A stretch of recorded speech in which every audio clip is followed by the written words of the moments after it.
converser. Pour le moment, bon, tout le monde est coupé. Puis à la fin, s'il y a d'autres questions, voilà, on pourra éventuellement échanger. On va faire le webinaire en 3 parties.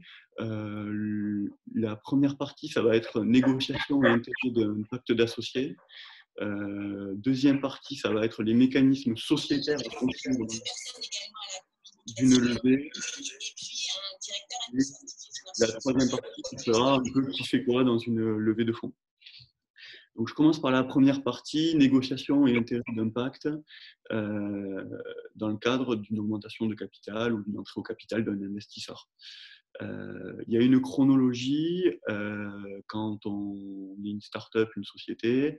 On se met d'accord dans une négociation. Ensuite, on rédige ce qu'on appelle un term sheet. C'est un peu le compromis de la levée de fonds où on cadre les éléments juridiques et ensuite on fait la documentation juridique d'une levée. Donc ça, c'est un peu le calendrier d'une association, on va dire, réussie, où on ouvre son capital, on négocie, on fait le term sheet et on signe la documentation d'association. Négocier avant le term sheet, bon, c'est vrai qu'on parle de levée de fonds, en réalité, c'est un peu un terme à la mode dans le cadre des startups et de tous les entrepreneurs qui s'engagent. C'est un peu la course à la levée qui n'a pas forcément d'intérêt si on n'a pas de besoin de financement. On voit qu'il y a plusieurs stades de levée de fonds. Ça va au début de la simple création. On a un projet avec un partenaire et on a envie de lancer un business. On fait un tour de table, donc stade numéro 1, Love Money, qu'on appelle Love Money ou Pre-Seed. On va voir la famille, on va voir les amis. On est voilà, en dessous 100 000 euros. Ensuite, on a un deuxième stade qui est la levée seed. Là, on est en phase d'amorçage. On commence à avoir un produit sur le marché. On a eu une approche market qui répond, les clients répondent. Et là, on commence à rentrer avec des vrais investisseurs qui cherchent non seulement une rentabilité court terme avec un exit à 3-4 ans, mais qui souhaitent voilà, développer. Et généralement, les investisseurs ne sont pas que les investisseurs financiers. Ça reste parfois des business angels qui prennent part dans la gestion de la société, qui accompagnent les fondateurs. Ensuite, bon, on arrive à des levées un peu plus importantes, série A. Là, on est plus sur voilà, optimiser le produit et optimiser l'acquisition client. On a des besoins en financement ou fort BFR qui ne peut pas être financé par de l'emprunt bancaire. Donc, on va chercher entre des tickets entre 500 000 et 4 millions d'euros. Ça reste quand même des levées significatives. Il y a une forte ouverture au capital. Il n'y a pas que du capital, il y a également de l'emprunt type obligation convertible en capital qui se met en place. Là, on commence à rentrer sur des levées série A où voilà, ça devient des enjeux très significatifs pour les fondateurs. Ensuite, série B, B comme bâtir. On commence à entreprendre de manière mature. On a une entreprise mature qui a un niveau de scalabilité très intéressant pour les investisseurs. Là, on est entre 2 et 10 millions d'euros. Et puis, bon, après, on a les séries C qu'on appelle donc voilà, pré-IPO. IPO, c'est donc l'introduction en bourse où on est au-delà de 10 millions d'euros. Donc, bien sûr, c'est compliqué de faire une conférence sur la levée de fonds quand on voit qu'il y a en réalité des dizaines de levées de fonds. Ça passe de la famille qui met 10 000 euros ou 5 000 euros pour aider un fondateur à une levée de fonds bien plus significative avec des fonds, des capital ventures et des investisseurs. Donc voilà, le but de la conférence, c'est de brasser un peu tout, mais bien entendu, selon le montant levé et le type d'investisseurs, il y a beaucoup de divergences dans l'approche. De manière générale, le calendrier, on l'a en tête. On a trouvé quelqu'un qui veut mettre de l'argent dans le projet ou qui veut s'investir. On va se mettre d'accord, étape numéro 1, sur quoi ? Déjà, on détermine les besoins financiers et humains de la société. Est-ce qu'on a besoin d'argent ? Est-ce qu'on a besoin d'un petit manager ? Est-ce qu'on a besoin d'un investisseur qui va apporter également sa force de travail ? Étape numéro 2, à quel prix ? C'est-à-dire qu'on commence à valoriser la société pour voir s'il va y avoir une dilution des fondateurs importante. Répartition des pouvoirs. Étape numéro 3, on va fixer les mécanismes juridiques de l'association. Est-ce qu'on va faire une augmentation de capital ? Est-ce qu'on va faire des apports en compte courant ? Est-ce qu'on va émettre des obligations ? Est-ce que ça va être par des bons, des promesses de cession d'actions ? Et étape numéro 4, on va, dans cette phase de négociation avec l'investisseur ou le partenaire, hein, qui peut être un partenaire, on va dire, physique, qui vient apporter une plus-value, on va dire, humaine à la société. Qu'est-ce qui se passe si ce partenaire, investisseur financier ou investisseur opérationnel, se comporte mal, n'a pas de bonne performance, et quels sont ses objectifs de revente? Est-ce que c'est un partenaire qui va rentrer sur le long terme? Est-ce qu'il y a un exit à 3-4 ans qui est déjà convenu? Est-ce qu'il y a un partage de la plus-value à réaliser? Voilà, donc là, on n'a rien rédigé, on s'est juste mis d'accord sur le quoi, à quel prix, comment, sinon. Et là, quand on a des investisseurs ou des partenaires avec qui on s'est mis d'accord, on va commencer à rédiger de la documentation pour cadrer la future association. Avant de rentrer dans une documentation juridique de centaines de pages, une augmentation de capital, une promesse, un contrat d'obligation, on va rédiger ce qu'on appelle un term sheet. Le but du term sheet, c'est quoi? C'est négocier les clauses principales d'une association dans une LOI, une lettre d'intention. Je veux mettre de l'argent, je veux mettre mon temps, qu'est-ce que j'ai en contrepartie, qu'est-ce que m'a apporté la société, montant de capital. Le but, c'est fixer dans un document de 2 pages ce qui sera dit dans une documentation juridique de 100 pages. Pourquoi une telle synthèse? C'est plus une synthèse qu'un compromis, c'est engager les futurs associés afin d'éviter un désistement ou des incompréhensions au moment du closing, au moment où l'argent est levé, et faciliter la communication entre tous les investisseurs et tous les intervenants. Et ça permet également de garantir une certaine confidentialité des échanges. Une fois qu'on a défini l'objectif du term sheet en fait, va définir le cadre juridique de l'opération. Donc, il va définir ce qu'on va dire dans le pacte, ce qu'on va dire dans la documentation juridique. Nous, quand on accompagne des fondateurs, il y a une approche go-to-market très forte. Le produit marche en 1 an, on se rend compte qu'il y a de la rentabilité et qu'il y a même de la scalabilité, qu'on peut développer un produit. Il y a soit un besoin humain où il y a un troisième, il y a deux associés, il y a un troisième larron qui veut arriver et qui trouve le projet bien et qui veut s'investir. Soit il y a des besoins financiers et là, on va chercher des investisseurs. Et nous, notre but, c'est de protéger les investisseurs, protéger les fondateurs pour que s'ils ont des besoins en financement, ce n'est pas pour ça qu'ils doivent brader leur société, tant au niveau du capital qu'au niveau du contrôle. Donc nous, quand un avocat intervient dans le cadre d'une levée, que ce soit 100, 200, 300, 400 000, 5 millions d'euros, le but, on est pro-entrepreneur et on dit aux fondateurs, on les fait redescendre. Oui, vous avez monté un projet qui est en train de cartonner, on vous accompagne, mais par contre, on veut vous protéger. Donc, on va définir une structure de l'opération, on va définir que fait la société, qui sont les fondateurs, qui ont été les premiers investisseurs, ceux qui ont cru dès le départ, et qui sont les nouveaux investisseurs. Ensuite, on va essayer de déterminer une valeur pré-money de la société, où on va valoriser la société. Donc, au début, les fondateurs ont mis par exemple 4 000 € au capital. Aujourd'hui, elle en vaut 100. Et on va déterminer une valeur post-money, c'est-à-dire après l'apport. On va cadrer le montant de l'investissement et l'opération juridique qui va permettre à la société d'être bénéficiaire de cet argent via les nouveaux investisseurs. Augmentation de capital, promesses, obligations. Bon, on rentre en détail plus tard. On fait attention aux clauses sur la gouvernance de la société. On a un président, un directeur général. On détermine dans le pacte quels sont ses pouvoirs. Est-ce qu'il peut engager la société à hauteur de 20 000 €, 30 000 €? Est-ce qu'il peut contracter des emprunts? Comment il est nommé? Comment il est révoqué? Souvent, dans le cadre des levées de fonds un peu significatives, où on a soit un capital venture qui arrive, ou un business angel, ou tout simplement un accompagnateur, on met à côté du président et du directeur général qui ont on va dire, des pouvoirs statutaires, on crée un comité stratégique, comité de surveillance, comité de pilotage.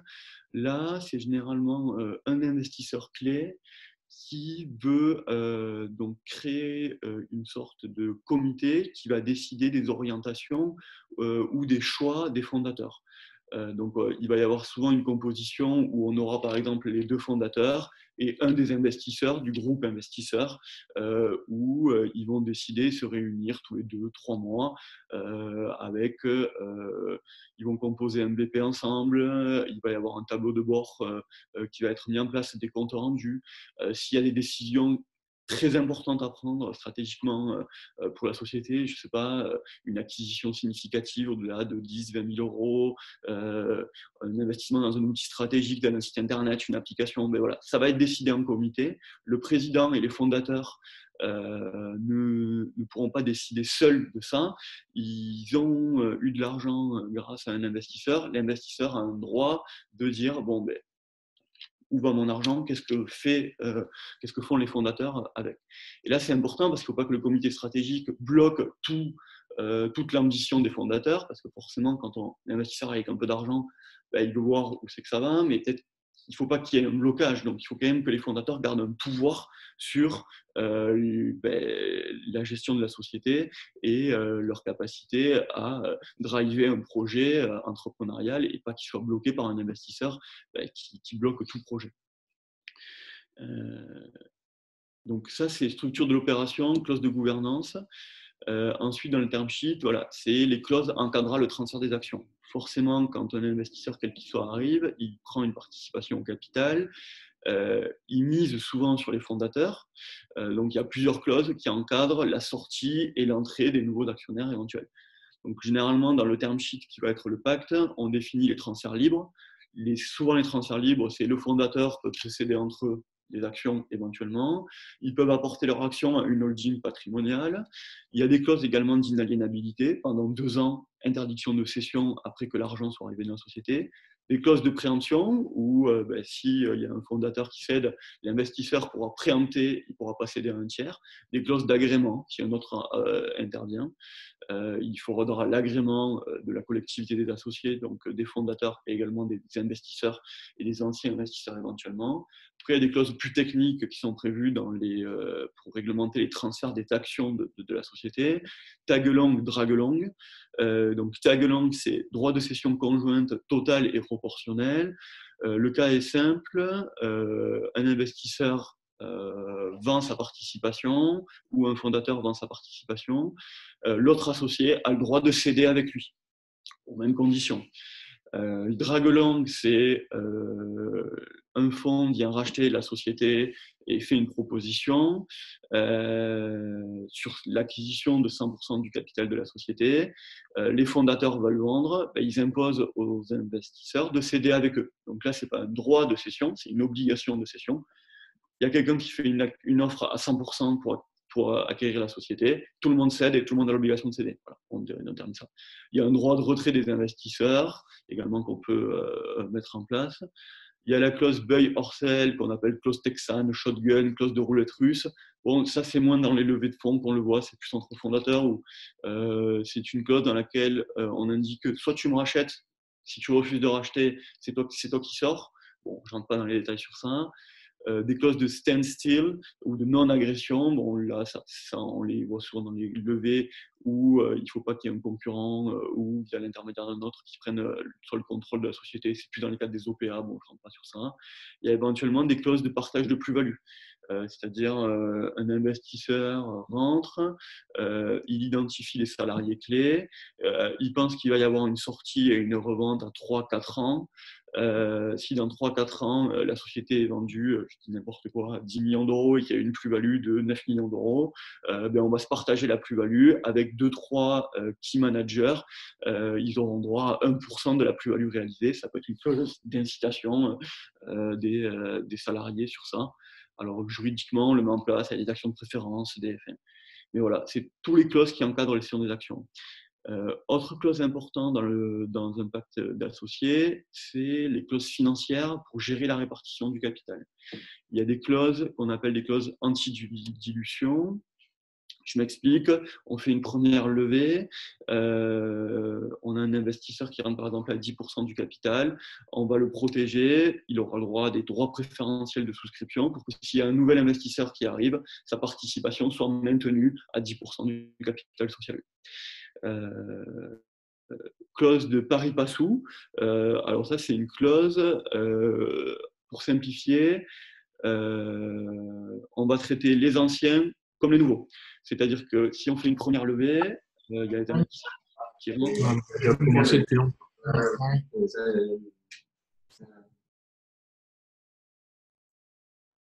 Alors, Excusez-moi, je regarde les questions. Quel est le nombre de startups qui ont obtenu des levées de fonds selon le niveau du montant pour toutes les séries? Alors là, il faudrait voir éventuellement les statistiques. Alors, quel est le nombre de startups qui ont obtenu des levées de fonds selon le niveau du montant de la levée pour toutes les séries? Ça, je n'ai pas l'information. Il faudrait voir les statistiques, éventuellement BPI France, regarder en fonction des levées qui a pu avoir lieu. Après, voilà, c'est toujours pareil. Le terme levé est très market practice. Donc, c'est marketing, je vais faire une levée. En réalité, souvent, il y a un investisseur qui est intéressé, il prend des parts au capital et voilà, c'est une augmentation de capital. On s'associe en réalité. Donc, c'est compliqué. C'est pas toutes les associations qui sont brandées avec le terme levée de fonds et de la publicité dessus sur ça. Je continue sur l'aspect juridique, sur les clauses financières. Clause de full ratchet, middle ratchet, ça c'est pareil, il y a une première levée de fonds. Si dans une deuxième levée de fonds, la valorisation de la société a baissé, on va protéger les premiers investisseurs. Autre clause qu'on va être attentif, nous, en tant qu'avocats, c'est sur les engagements des fondateurs. Il y a des engagements d'exclusivité, de non-concurrence. Nous, on accompagne des investisseurs qui ont un projet, mais qui ont envie d'avoir un deuxième projet, un troisième projet. On peut l'appeler serial entrepreneur. Voilà, c'est important quand il y a un investisseur qui intervient, qu'on protège l'investisseur en lui disant le fondateur va consacrer tout son temps à la société, mais on ne peut pas faire une prison dorée pour le fondateur et qui ne peut plus rien faire d'autre à part travailler dans la société qu'il a fondée. S'il a d'autres projets avec d'autres amis, avec d'autres partenaires, voilà, on essaye de quand même fixer des possibilités, que ce ne soit pas une exclusivité à 100%. On fixe les violations du pacte, parce que forcément, dès qu'il y a des violations du pacte, ça déclenche des clauses de good and bad giver, où il peut y avoir des sorties du dirigeant par des investisseurs qui ont prévu des cas de sortie, des cas de rachat avec des promesses de cession. Donc ça, on fait attention à protéger les fondateurs sur ça. Voilà, je brasse rapidement toutes ces clauses, c'est pour avoir donné, on va dire, un scope. Si un jour vous avez une association, voilà, c'est les clauses que vous devez avoir en tête et vous demandez, bon, est-ce que là, ça va limiter mes actions, est-ce que ça va limiter ma capacité à faire ce que je veux dans ma société, comment je vais faire si le jour où je veux sortir, le jour où je veux revendre, comment je fais pour sortir les investisseurs, voilà. Donc ça, généralement, voilà, nous, on a un rôle protecteur des fondateurs sur ça. C'est souvent sous-estimé, même pour les plus petites associations, où quand il y a un nouvel intervenant qui intervient dans la société qui veut prendre du capital, voilà, c'est souvent sous-estimé par les fondateurs. Je passe à la deuxième partie, qui est, on va dire, les mécanismes sociétaires clés à comprendre pour s'associer. Ce n'est pas forcément dans le cadre d'une levée spécifique, mais vous avez une société, vous voulez vous associer avec quelqu'un, il y a quelques mécanismes qu'il faut comprendre et qu'il faut maîtriser, car ça peut avoir une importance sur ça. Je pars par le mécanisme le plus simple, qui est le mécanisme, on va dire, pur à la création. Je crée une structure, souvent on nous pose la question, quel montant de capital je mets? Il faut distinguer l'apport en capital et l'apport en compte courant. Alors là, ce n'est pas forcément un mécanisme de levée de fonds, mais c'est un mécanisme, vous avez un projet commun, vous voulez vous associer avec un ami sur un projet. Est-ce que vous allez faire de l'apport en capital ou est-ce que vous allez faire de l'apport en compte courant? L'apport en capital, ça va rentrer dans le capital social de la société. Donc forcément, si vous apportez par exemple 2 000 €, que vous voulez vous les reprendre, ces 2 000 € pour les rembourser, ça passera forcément par des réductions de capital. Donc ça implique une opération juridique, on va dire, plus complexe qu'un simple apport en compte courant, où l'apport en compte courant, ce n'est pas du capital qui va être constitué à la société, mais c'est un prêt que vous faites à la société. en début d'activité, et la société doit vous rendre cet argent sur simple PV, c'est assez simple. Donc, et le remboursement du compte courant n'est pas taxé, donc il n'y a pas d'imposition. Donc souvent, quand on est vraiment au stade création pure, on a deux fondateurs, ils veulent apporter par exemple chacun 5 000 € et 5 000 € au capital. On est en phase, on va dire, de lean startup, hein. On n'a pas encore le projet, on n'a pas encore un produit abouti. On est sur voilà, souvent un minimum viable product qu'on va présenter au marché, voir s'il y a du répondant pour un go-to-market très très rapide. Au lieu d'aller mettre les 10 000 € en capital et bon, peut-être le projet, ça sera compliqué de se rémunérer sur ça, c'est possible de faire un apport en compte courant. On met 2 000 € et 2 000 € au capital et le reste, on le met en apport en compte courant. Et les premiers gains en trésorerie que vous allez faire sur la société, vous allez pouvoir vous rembourser votre compte courant en franchise d'impôt. Voilà, ça c'est un mécanisme d'apport qu'il faut comprendre. C'est pas forcément de la levée, mais c'est voilà, on crée la société. Est-ce qu'on va faire du compte courant ou est-ce qu'on va faire tout simplement du compte courant en prêtant à la société pour avoir un remboursement assez simple sur ça. Ça peut avoir aussi un impact sur souvent, quand on crée une société, on bénéficie des aides, donc type allocation, chômage, cumul d'activités. On ne veut pas forcément se rémunérer pour bénéficier du cumul. Ce qu'on peut faire, c'est voilà, apporter un compte courant et on pourra se rembourser cet apport facilement. C'est juste un prêt et ça ne viendra pas impacter le montant des allocations chômage pendant la phase de création. Je passe rapidement, voilà. Ce n'est pas forcément un mécanisme levé, mais ça fait partie des mécanismes juridiques à comprendre. On peut apporter en capital et on peut apporter en compte courant. Soit on apporte du capital, soit on prête de l'argent à sa société qu'elle pourra nous rembourser facilement.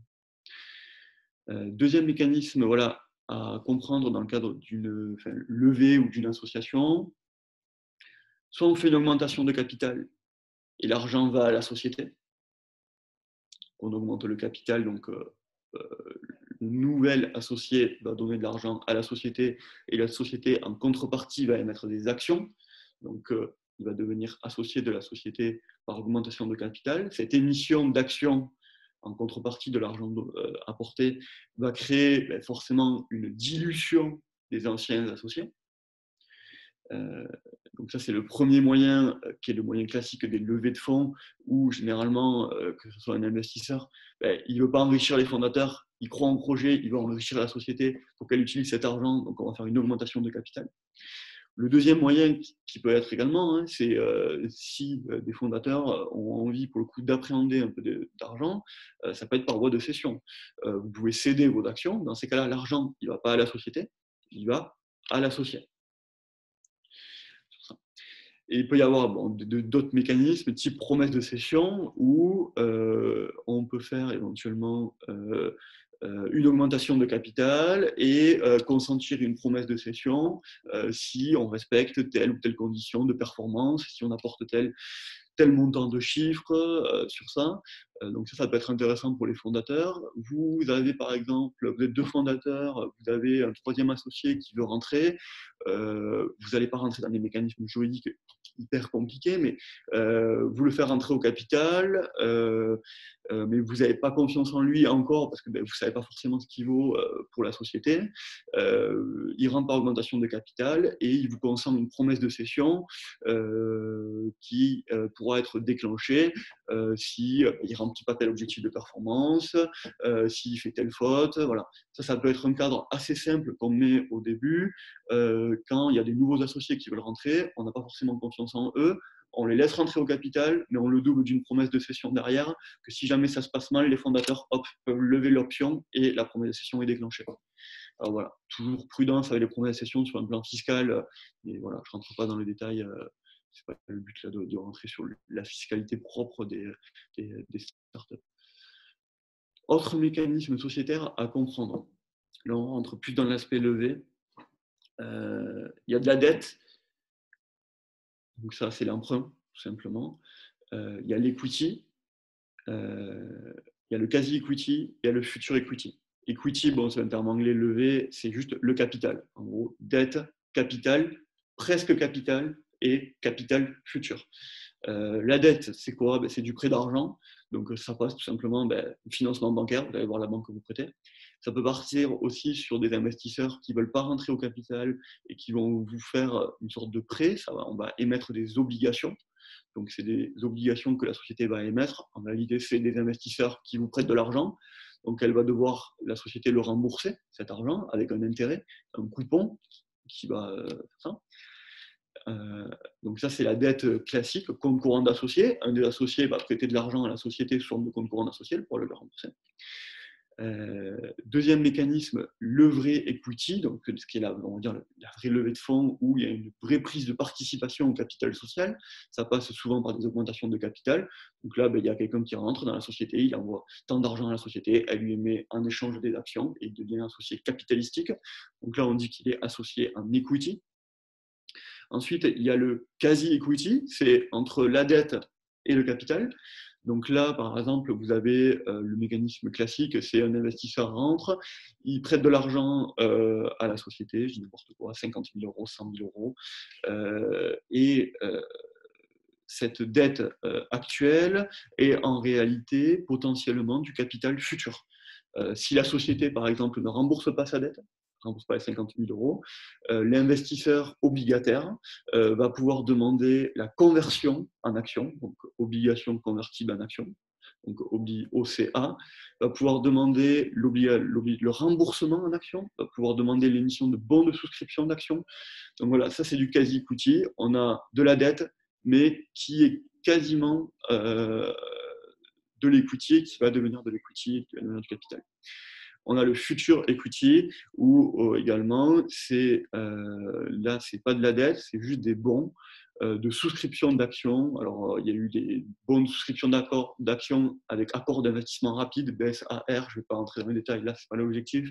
Mais là, l'idée, c'est vous avez un bon qui va vous permettre un jour d'avoir le droit d'accès au capital.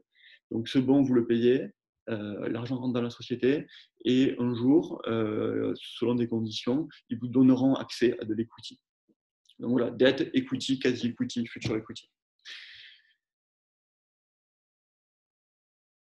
Je regarde rapidement s'il y a des questions sur la conversation pour le moment. Le mécanisme, on va dire, le plus important à comprendre juridiquement dans le cadre d'une levée de fonds. Alors, je reviens sur la slide. C'est la prime d'émission. La prime d'émission, c'est un mécanisme important à comprendre parce que ça permet de prendre en compte la valorisation réelle de la société dans le cadre d'une augmentation de capital. En fait, c'est un jeu de valorisation qui va permettre de protéger les anciens actionnaires vis-à-vis des nouveaux actionnaires par rapport à la prise de valeur qu'a eu la société entre le jour où les anciens actionnaires ont pris une participation au capital et le jour de l'augmentation de capital. Donc, je vais passer sur un exemple pour bien comprendre, parce que s'il y a quelque chose à retenir de ce webinaire, c'est quand des fondateurs jouent avec la prime d'émission et comprennent ce mécanisme, ils vont pouvoir associer des gens sans être fortement dilués au capital social. Donc, je prends un exemple simple. Chloé et Marc ont créé une société, une SAS, ils ont mis 2 000 euros chacun d'apport. La SAS a 4 000 euros de capital, ils sont à 50-50. Chloé détient 50%, Marc détient 50%. Le projet démarre bien, la société décolle. Il y a Arthur, leur copain, qui veut rejoindre l'aventure. Il est prêt à apporter 10 000 euros. Là, il y a plusieurs questions à se poser. C'est combien d'actions va recevoir Arthur? Quelle va être sa participation au pourcentage? Quel est le montant de l'augmentation de capital qui va être réalisé? Quel est le montant de la prime d'émission? Quel est le montant du capital social après apport? Quelle va être la répartition capitalistique après apport? Chloé et Marc, aujourd'hui, sont à 50-50. Est-ce que ça va être un tiers, un tiers, un tiers? Est-ce que ça va être 20, 40-40? Voilà. Tout dépend de la valorisation pré-monnaie de la société qui va être fixée. Et ça, c'est important quand on crée une société et qu'on veut associer de nouveaux associés, n'importe quel mécanisme, sans parler de levée de fonds à des millions d'euros, c'est comprendre le mécanisme d'une table de capitalisation. Donc, on va rapidement voir dans notre exemple. Alors, je fais juste un partage d'écran sur un fichier Excel.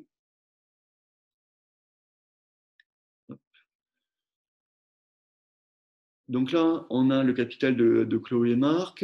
On est en phase création. Ils ont apporté 4 000 euros. Le prix nominal par action est de 1 euro. La valeur pré-monnaie, 0 euros, puisque la société vaut rien. Bon. Ils ont décidé de faire un apport en compte courant de 4 000 euros sur ça. Et vient le moment où Arthur veut rentrer au capital. Il veut apporter 10 000 euros. Tout va dépendre du montant de la valorisation de la société que vont donner Chloé et Marc. Si la société est valorisée à 20 000 euros et que Arthur apporte 10 000 euros, on va avoir une augmentation de capital de 2 000 euros et une prime d'émission de 8 000 euros. En fait, la prime d'émission vient compenser le fait que la société a pris de la valeur, donc on va protéger Chloé et Marc sur cette prise de valeur entre 0 et 20 000 euros, en augmentant le capital seulement de 2 000 euros et en créant une prime d'émission de 8 000 euros. Dans ce cadre-là, la valeur prémonie de 20 000 euros, en échange de l'apport de ces 20 000 euros, Arthur va recevoir 33% du capital, donc 2 000 actions. Maintenant, je vais prendre la même logique, mais la société vaut plus 20 000 euros en valeur pré-monnaie, elle vaut 95 000 euros. Arthur apporte toujours 10 000 euros. Il va recevoir 421 actions. La prime d'émission va être de 9 579 actions. Arthur n'a plus 33% du capital, mais 10%.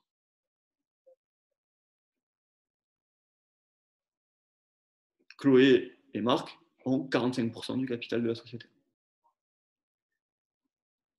Donc ça, c'est important à comprendre, c'est que dans notre exemple, Arthur apporte 10 000 euros, mais qu'est-ce qu'il a en échange de 10 000 euros? Tout dépend de ça, de la valeur prime-monnaie qui est fixée dans la société. Donc, je vais revenir sur la présentation PowerPoint. Donc voilà, s'il y avait une chose à retenir pour moi dans cette réunion, c'est comprendre le mécanisme de la prime d'émission. Si vous voulez vous associer, votre société, entre le jour de la création et le jour où vous avez un nouvel associé, elle a pris de la valeur. Si elle a pris de la valeur, il y a une prime d'émission. Donc, vous, au début, vous avez apporté 4 000 euros. Vous avez 50-50 dans avec Chloé et Marc. Arthur, il arrive 6 mois après l'aventure. La société a pris de la valeur. Il apporte 10 000 euros. Voilà. Si on la valorise à 20 000, il a 33% du capital. Si on la valorise à 95 000, il a seulement 10% du capital. Alors, ça peut paraître très bête et très basique, mais vous allez vous rendre compte qu'en jouant avec la prime d'émission, on peut jouer en survalorisant la société pour réduire le montant, mais on peut également jouer en sous-valorisant la société pour faire rentrer des actionnaires à tel ou tel montant.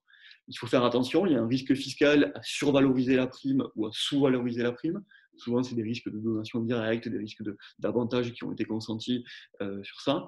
Mais voilà, retenir bien que quand quelqu'un entre, il faut avoir une valorisation prime-monnaie et la prime d'émission, ça va permettre de distinguer les droits capitalistiques que va recevoir quelqu'un et le montant de l'apport qu'il fait. C'est comme ça que les gens, quand ils associent les autres associés, malheureusement, les premiers qui sont rentrés sont favorisés. Et c'est important de l'avoir en tête quand on est fondateur, que la valeur qu'on a mise lors de la création, cette valeur, elle a une répercussion quand quelqu'un va rentrer au capital après. Je passe rapidement sur les autres mécanismes d'association. Bon, là, on ne va pas rentrer dans le détail, ça serait trop complexe sur ça, mais il peut être important d'associer son key management, ses salariés. Dans le cadre de levée, il peut y avoir des frustrations. Vous avez un salarié qui est clé pour l'entreprise. Avant une levée de fonds, on prévoit souvent ce qu'on appelle des plans de management package. Les management package, ça permet d'inciter les salariés au capital de la société. Ça passe par des attributions d'actions gratuites. Alors, rarement, parce que ça donne de la valorisation avant. Ça passe également par des BSPCE, les bons de souscription de part des créateurs d'entreprise. Bon, voilà, il y a un petit tableau, je ne rentre pas dans le détail sur le mécanisme AGA ou BSPCE, mais souvent, avant des levées de fonds ou après même, on essaye de peut-être un ou deux salariés, de faire un management package pour qu'ils soient incités sur les prochaines levées de fonds éventuellement à venir. Bon, voilà, on a fait un petit scope de quelques mécanismes sociétaires que je pense qu'il est important de comprendre. Bien sûr, on ne peut pas tout aborder là en un webinaire d'une heure, mais voilà, la première partie, c'était l'importance du pacte. Comprendre qu'on doit être protégé en tant que fondateur par des mécanismes tant sur la gouvernance de la société que sur la détention capitalistique de la société. Et la deuxième partie, voilà, c'était les mécanismes sociétaires avec vraiment un point d'importance sur la prime d'émission sur ça. En termes de conclusion, qui fait quoi dans une levée de fonds? Point très très rapide. Alors, dans l'esprit startup, bon, une levée de fonds, il ne faut pas oublier, c'est une augmentation de capital. Donc, on a un besoin d'argent ou on a un besoin humain. Il y a quelqu'un qui rejoint l'aventure d'une société et qui va apporter de l'argent ou sa force de travail. Souvent, dans l'environnement startup, voilà, il y a les incubateurs. Les incubateurs ont un rôle important, souvent en early stage, au tout début, pour la création de la société.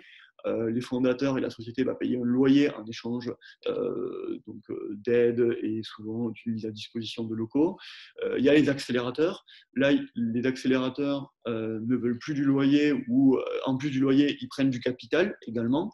Donc là, il va y avoir un investissement, on va dire, humain fort et stratégique dans la startup par l'accélérateur. Mais par contre, la société, là, vous n'allez pas plus payer que du loyer, vous allez donner peut-être un peu de votre capital. Donc là, c'est là où nous, on va commencer à intervenir en tant qu'avocat et à cadrer et pour protéger les fondateurs.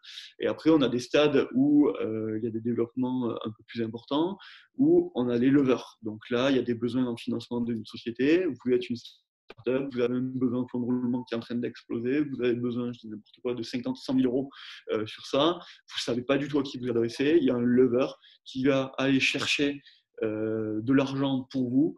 Bien sûr, ce lever va prendre un pourcentage sur le montant de la levée. 5%, 8%, 9%. Il y a un contrat qui va être fait entre la société et le lever. Le lever va aller chercher de l'argent sur des family office, de la love money, pas de la love money forcément, mais plutôt des business angels, du venture capital, private equity dans les plus grosses levées. Voilà. Nous, on intervient en tant qu'avocat également dans le contrat de lever où on essaye de protéger le fondateur. On lui dit, bon, ok, c'est bien de lever de l'argent. Après, si c'est pour lever 100 000 euros et donner 20 000 euros en lever, j'exagère, c'est pas le cas. Hein. Mais voilà, on cadre sur ça ou dans les contrats de lever, ce qu'on cadre également, c'est une liste où on indique il y a tel investisseur avec qui on est en train de discuter. Si vous permettez qu'il y ait une levée avec ces investisseurs, ça sera hors contrat du lever. C'est-à-dire que votre commission, vous ne toucherez pas si tel investisseur qu'on connaissait déjà avant votre intervention sur ça. Le rôle important dans toutes ces levées, que ça passe par des accélérateurs, des business angels, des venture capital pour les plus grosses levées, il y a toujours un comité stratégique. C'est-à-dire qu'un investisseur va toujours envoyer quelqu'un qui va être aux côtés des fondateurs, présidents, directeurs généraux, pour l'aider dans la startup. C'est un vrai atout. Souvent, on dit, quand on fait des levées, notamment des levées seed, on ne lève pas que de l'argent, on lève de la compétence, où il y a des classements, on sait très bien, un business angel qui met un ticket dans une startup, il met pas que de l'argent, il met également de son temps et de son expérience d'entrepreneur, et forcément, il va avoir une place dans ce comité stratégique. Donc, ce comité stratégique est important pour la société, et pareil, nous, en tant qu'avocats, on va cadrer. On va dire, OK, on a un investisseur, business angel, qui n'en est pas son premier succès, qui va apporter une vraie plus-value, pas forcément monétaire à la société, mais qui va apporter une plus-value à son expérience. Mais voilà, la société, elle reste au fondateur.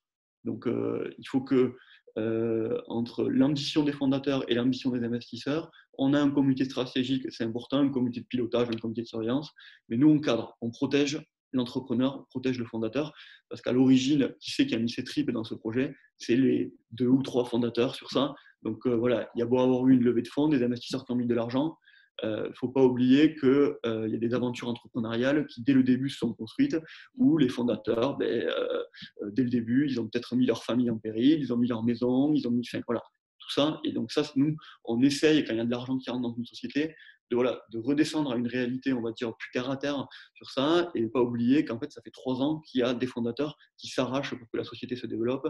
Et voilà, le but, c'est pas qu'ils perdent tout pouvoir dans la gestion de la société.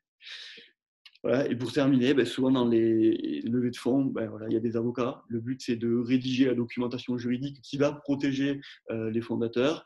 Mais voilà, c'est d'être un accompagnateur de start-up et être là au quotidien pour répondre à voilà, protéger les fondateurs et permettre quand même aux investisseurs d'avoir des investissements rentables et qui leur permettent d'avoir des sorties à court terme ou à long terme comme ils le désirent. Mais on protège les fondateurs et on protège la société également sur ça.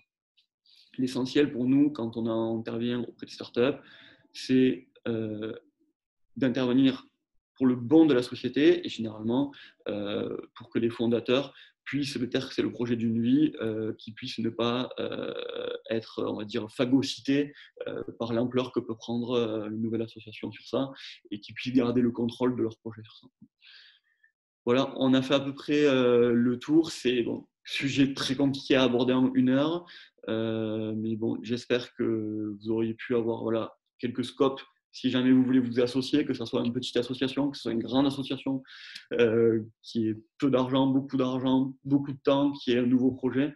Voilà, que vous ayez à peu près l'idée de qu'est-ce qu'il faut avoir en tête quand on va s'associer. Et les mécanismes, on va dire, juridiques et sociétaires qui peuvent permettre de protéger les fondateurs. Donc, comment s'associer sans perdre le contrôle de sa société. Je vous remercie. N'hésitez pas à poser des questions dans l'onglet Converser. Alors, je regarde sur tout ça. Voilà, je vous remercie. Je remercie particulièrement Bureau & Co pour la création et la participation à cet événement qui nous ont permis voilà, de mettre en place cet événement. N'hésitez pas à poser des questions si vous en avez par la suite, soit par mail et prendre contact. Et voilà, je vous remercie bien Bureau & Co. Merci à vous.